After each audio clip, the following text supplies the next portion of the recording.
double knockup, potentially has another charge of that ultimate to pop as well. So could be triple knockup city, could be everyone dead. But that's gonna be an open question, unfortunately, for Sengoku, because even though they've been completely together as a team throughout this tournament, particularly in the group stage, it has not been the case here in the playoffs. Can Sengoku play together as a team this time around? And can they actually be dominant like they've been before in this tournament? Or will Bigetron pull off the biggest upset of the tournament so far? Indeed.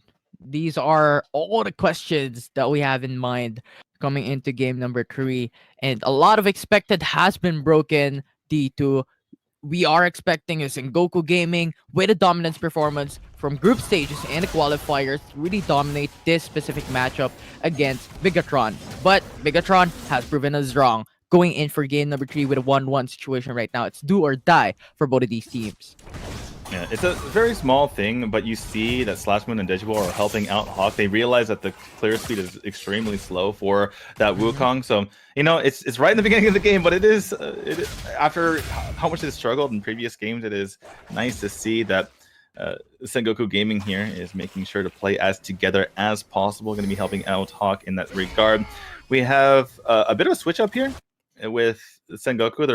They're dual lane up in that top lane near the Baron. They're putting Garen with Curse playing the Garen over in the Dragon lane. So that switch up, they're looking to potentially get some progress made in that top lane, but not really making it happen quite yet. Yeah, and you know what, Wukong, the Lulu just going for that invade and top side of the map, not seeing anyone, and that gives him the information, right? You have the information that Vi is onto the bottom side of the map, and similarly, with the ward from that Vi onto the top side jungle, knows that Lulu and Wukong is onto the top side of the map. So Akali, in turn, has the information on where the enemy team would be. Yeah, but looks like Sengoku's a bit of a trouble in that bottom lane. Garen, you can see on the minimap, he has to get out of there. That could potentially be a turret taken here by Bigetron, but obviously Sengoku is going to be responding in kind in that top lane. Going to be trying to take that turret. Looks like it's going to be Hawk joining the fight here on the bottom lane to try to help that out. It's a 2v4, but they do have that turret to help them out just a little bit. Is Bigetron going to help a little bit, but the Misfortune does take quite a bit of damage from the turret. They're going to have to back off for just a moment here. In comes the Alistar to try to help out and zone out members of Sengoku, and that's going to be a turret on both sides. A lot of waves been wasted in top lane to the side of BTR, and similarly, a lot of waves have been wasted as well for Sengoku into the bottom lane. So a lot of waves basically for everyone all around the map at the moment, but nevertheless, it's still gonna be dead even when it comes to gold. D2. Yep, even gold. There is a difference between the turrets that are taken. I know some people are like, whatever, it's a turret each. This does slightly help Bigetron a little bit more because of the fact that they are able to control the area around that dragon, and that is the first most important objective of the game, right? Later on, the Baron becomes more important, but at the moment, all eyes are going to be on that dragon. And without a turret to retreat to, and without a turret to worry about, Bigetron kind of has a bit of a positional advantage there. 100%. And if you're looking at the fog of war, if you're looking at the vision, there is an advantage for BTR into the bottom side of the map. Oh, okay. So Hawk goes big onto the Aurelion Soul, and Henry actually had to use his third ability. And you might be thinking, whatever, his third ability, but the third ability is has a long cooldown as some ultimates, right? You saw him go in between, go over the walls there, and that's extremely long cooldown. At this stage of the game, it's about 60 seconds, so that's something that Henry's not going to have available to him. It's kind of like an ult into itself. As we go on to this game, and with the dragon coming up, that's not going to be something that Henry has to his side. Absolutely, but Garen in the top lane. I don't know what's gonna happen next, but BTR hovering here for that 5-man roam onto the Ocean Break would give him the advantage as Garen is too far from the objective. Yeah, Garen actually running over. He's not going to go ahead and split push that lane. That means it's going to be a 4v5 situation at the moment. In they go. There goes the Wild Growth, but I think it went onto the wrong champion here. It does go on the Hawk, but I'm not sure Hawk really needed it. He's going to be getting extremely low. Wukong has already fallen. Hawk's going to go ahead and get out of there, but here comes Garen. He is on the warpath, getting in there on top of them, and there is the jumpy fruit, almost called, but that leads to Alistar's death. Curse is going to continue the fight here, going to spin to win on top of this misfortune. They're going to go ahead and take her out as well, and that is a 4-for-1 for the side of Sengoku. You know, Infinity, it was a bit sloppy, but they got it done in the end. Yeah, and yes, you know, Team BTR has gotten the Drake, but a lot of mistakes happened in the process, right? The dragon kill came to the Vi, the misfortune died, a lot of things occurred that wasn't really something to be expected and wasn't really ideal to the side of BTR. And on the end of the day, Sengoku Gaming made that response against BTR very successfully. And Wukong died, sure, but they've got the carry, they've gotten Akali, and they've gotten Alistar as well. So a lot of kills, a lot of opportunities for Sengoku Gaming has been made in that engagement. Ooh, you know what I was looking at there in that replay of the fight? Is that everyone jumped the wall to continue the fight and to aggressively chase Sengoku, except for the Misfortune. Misfortune had the flash available, but she didn't want to get too aggressive in case the fight turned around. And Misfortune, after Sengoku started retreating, she didn't get a single hit point of damage off. She didn't do any damage from that point forward, and that's going to be painful if you are BTR losing that fight in that fashion because Misfortune wasn't with the team. Yeah, and Misfortune already lost the bullet time on taking the dragon. I think it was both necessary and unnecessary at the same time, right? Securing the dragon with a bullet time, sure thing, and not using the bullet time, you have the Vi as well to finish it all off with a smite. So I think it was both necessary and unnecessary as we head into the fight here in the Rift Herald.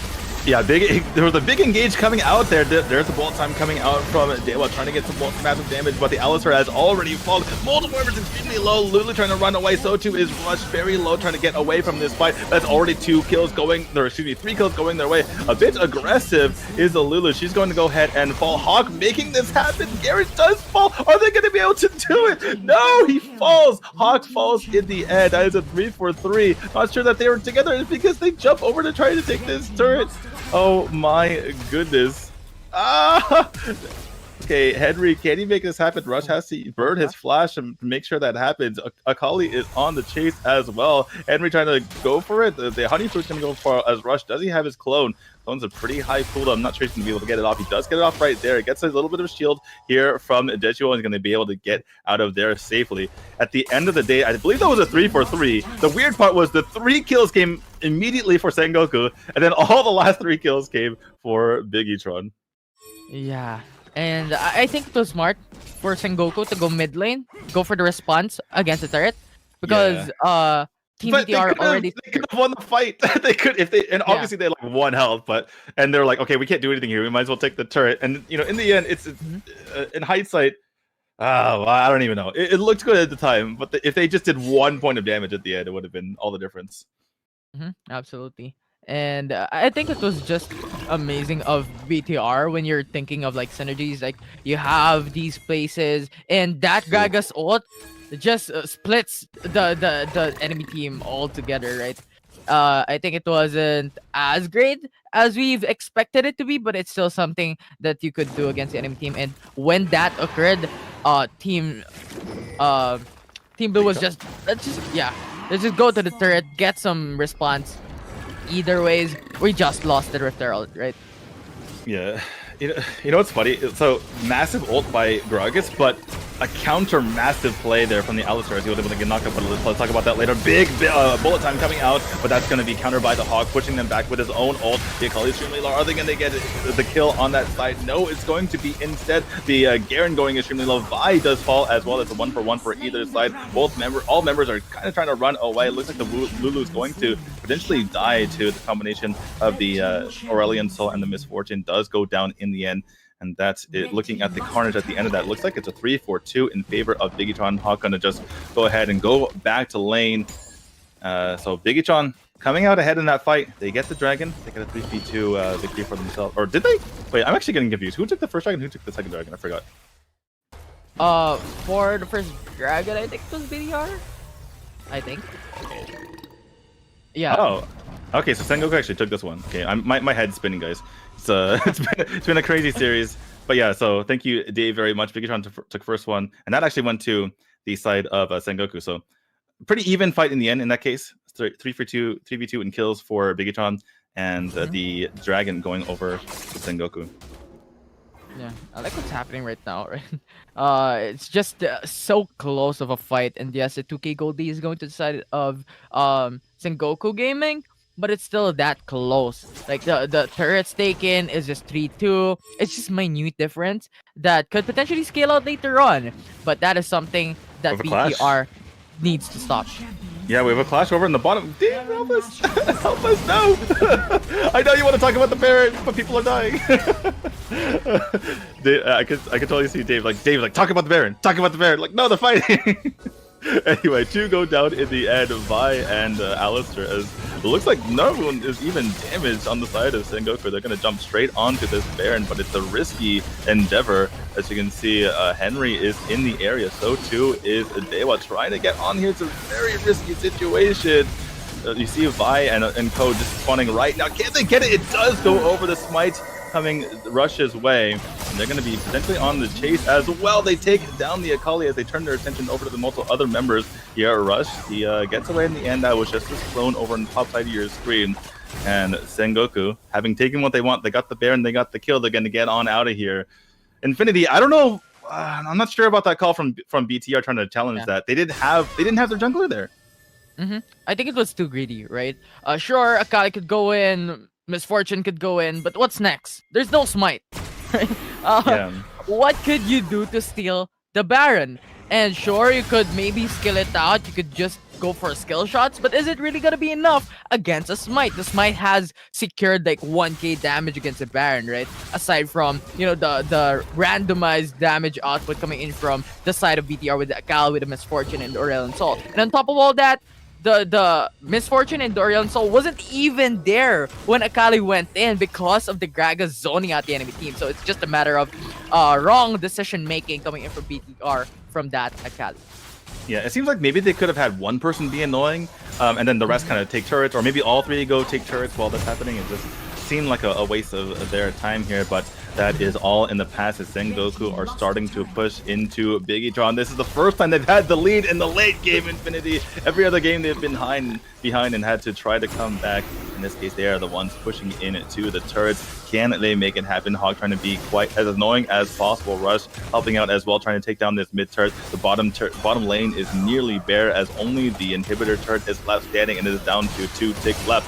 That is the jump in onto here, and that is the ult coming out, the wild goat coming out as well. Big bullet time coming out from Dewa. Can he make the difference here? Multiple members getting extremely low. There's a GA pop in exchange for Alistair going down right here. Can Rush get away? Yes, he can. And they're going to go ahead and just kind of take a breather and push onto these turrets once more. That is 2 down here for BTR. And all 5 members of Sengoku remaining, but they're going to be coming back. BTR are mad. They're going to be trying to push away as fast as they can. Rush not in the air. That means Lulu is going to be jumped and killed. Wow, amazing play here from Falp. Alright, we can dissect that fight. Vi actually did a good initiation with the Alistar. That was basically like a 3-man, 4-man knockup coming to the side of BTR. But what's next? There's no follow-up. Misfortune was a tad bit late into that fight, and the bullet time was good. But to the side of Sengoku Gaming, they canceled that bullet time with the Wukong knockup. So it's basically across the board canceled for BTR in that engagement, and down the drain of that opportunity of winning that engagement. Yeah, it's just, the initial engagement very poor from BTR, but after that, somehow Falp just decimates the duo after that, fighting 3v5 somehow. It was kind of like 3v3.5 because Rush wasn't really in the area, but still worked out pretty well. Looks like we have the death cap coming in, picked up here by Hawk, gonna have a lot of damage to his side. I believe that was Hawk. Yeah, it was Hawk. Picked up the death cap, so he's gonna have quite a bit of damage. Those bombs are gonna be doing massive work over to BTR as the Baron is up once again. BTR actually has position here. They're putting wards around the area. All 5 members. It's a verifiable bush party here, Infinity. Mm-hmm. Yeah, and right now it's just BDR securing the bushes, securing the information for their team. They're waiting for the surprise factor. And now, if you're looking at the fog of war from the Sengoku Gaming side, there's no one to be found. There's no vision of the river. It's so scary. I love this by producer Dave. It's like, it's so scary. You don't want to go in. It's like, where are they? I don't know. Oh my goodness. You could see, because we kind of knew that they were in the bush there. And you saw Rush jumping in with, the scanner to try to see wherever it was. And you saw a little bit of Aurelion Soul peek. I was like, no, don't die. Rush, don't die. Yeah. Oh my goodness. Anyway, it just goes to show how tense these fights can possibly be. Looks like we're looking at an 8k gold here for Sengoku. Baron still up 2 dragons to 1. Not the hugest lead in that regard, but the biggest thing here, aside from the gold lead, is that tower advantage. They have the map advantage. Sengoku trying to use that to go onto this, but Alistair sniffs it out. And Harry is going to be in the area. Can they make it happen? Multiple numbers of BTR are not in the area. Can they make this happen? It's getting extremely low. It gets taken down for nothing. And whereas we were critical of the Hawk, okay, Hawk's gonna try to flash forward, didn't get it in the end. But we were critical of BTR for contesting earlier. This time, 0 contest, and dropping the ball is BTR this time. That Tristana at the moment is just killing it with damage output. And if you saw the damage against that Baron, the Tristana was just decimating the HP of that Baron buff. So it's really just gonna be hard for BDR. And I think it's Tristana needs to be killed by BDR before just trying to go for a wipeout against Sengoku Gaming, considering that if they can.